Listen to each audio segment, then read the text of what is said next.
sigi video sidadi aina mayamda kanagadawa kayong ucharake adudi hantaki lakliba ningol chakkouba sida hadi ningol singna laidawa laidawa ichi habidi hantaki lakliba ningol chakkouba sida ningol singna yumda punaba athempot to koi corona gi pandemic sina maram oiraga athempot ne si athempot kawe continue ayo Gimana nak kong ka? Nakong uye, kong biya sa ulo. Hantaki lakliba ningol chakkouba sida ningol singna yumda punaba koi athempot haira acha athak singse laibada hajujik laiba pandemic corona sina maram oiraga yam athingba ma laigadore adudana kayani pot laiba chatlasu bazar gumba su fazana hangde plus hangaga su mi amaga contact to yam lainaba yadaba matam ama oibanina pot su laiba khopada nungaitaba athingba mayam lairani aduga pot su laiba matamda awat apam ama lairani bako adudana mayamda yam kanagadawa ama laire adudi ningol athempot haina sida delivery service hayu tare ko thamma yaro amu haina call haidi delivery service oi doi ne bako ningol langana pak lakwe last ningol athempot haina ama laire sise khoigi ningol chakkouba gi oina khoigi sigi pot se athempot oina moina sembira ko haina semaga khoida koi order tawraga koi yumda deliver tawrak toy ne bako adu sigi se makhan combo se makhan laye makhan se ahambada yellow combo se si se oi doine si yellow combo oi doine aduga blue combo se si oi doine aduga large combo haina ma laye aduna achobo oi doine bako adu price se yellow gi sina 499 aduga blue sina 599 aduga large combo duna chawbani ko aduna 1999 oidoine bako like 2000 oidoine ba aduga sigi sida akoina apamba makhan order tawba yare ko adi blue pamgera yellow pamgera na blue magi yellow maga logera amam logera na tawba yarani aduga add on su tawba yagani bako hadi akoina haphaning mapot hena hapchan hange su yani bako aduduna hapchan base minimum rupees 500 tagi hawgadaba 500 tagi add on gise aduga moigi sigi ningol athempot haise kaino hawkrabane khoigi pre order hawkrabane pre order se that October gi 21st tagi hawkrabane aduga kaino bu oidoine ba November 10 phau oidoine ba ko November 10 phau manung sida mayamna pre order ta hawro aduga ningol chakkouba gi maya yumda deliver tawrani moina aduga combo sing sida makhan combo makhan sing sida kai yauri bano habado ucharakke hai rake ucholoke ko se ha toro makya toro apnet sigi yellow combo sida ko first gulab jamun adaidi cookies adaidi macarons adaidi apple se 500 gram adaidi orange su 500 gram aduga matcha kaino bottle do adudana gani sigi yellow combo sida mathang lathoi use sida koi cookies kai do leire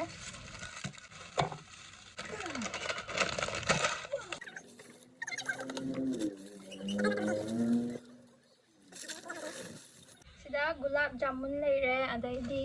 cookies and macarons leire aduga apple leire 500 gram adaidi kaino si komla kayano orange 500 gram leire adaidi bikaji bujia adaidi matcha leire ko sigi se oidoine hapsang bro blue combo se mu hang tora age blue combo da yauri sina kai no haiba matamda hai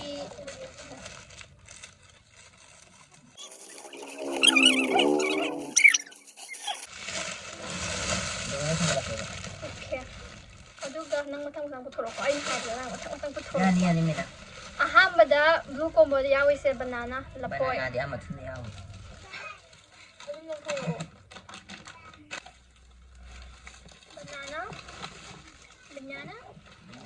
banana Lapoi layer aduga dry coconut. Adagi sugar 500 gram sugar layer. Aduga milk powder 400 gram. Aduga engine oil half liter do. Si layer. Aduga chamana layer. Aduga ngari sekmai ngari amaga yawe.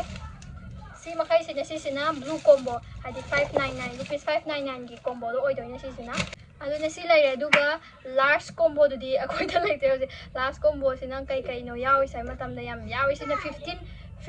kaino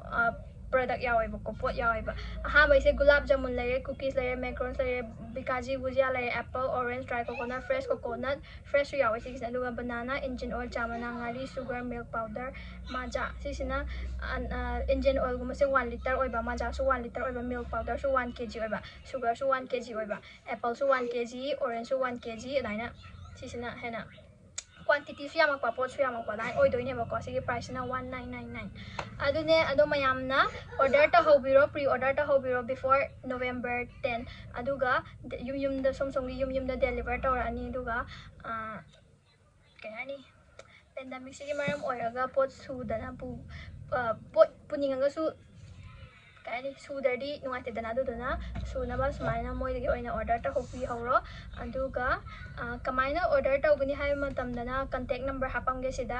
7640973519 sigi number si amaga amana 9366958051 sida order ta biyo phone toraga aduga moigi Instagram page kumajo hapamge adum DM to biyo aduga pre-order gi discount su piri mo ise 5% off on order above 5 unit of blue or yellow combo haibidi blue natraga yellow combo sida kaino khoi gi pre-order to bodo ko khoi gi 5 unit 5 mathak ta tawraga di 5% off oi doine ba aduga large combo sida koina haidi combo ahum hena kaino order tawraga di sida su 5% off oi gani ba ko adune masini adu myam khudong cham se lobi horo adu moigi cookie se Michael ibani hoji mahau tangake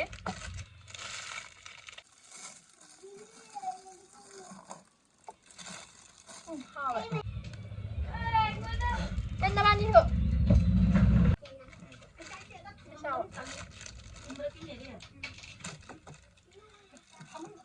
Nó như thế nào? ai nên hao ạ chứ hao thì dai là cả hay là nó sẽ là cái làm hao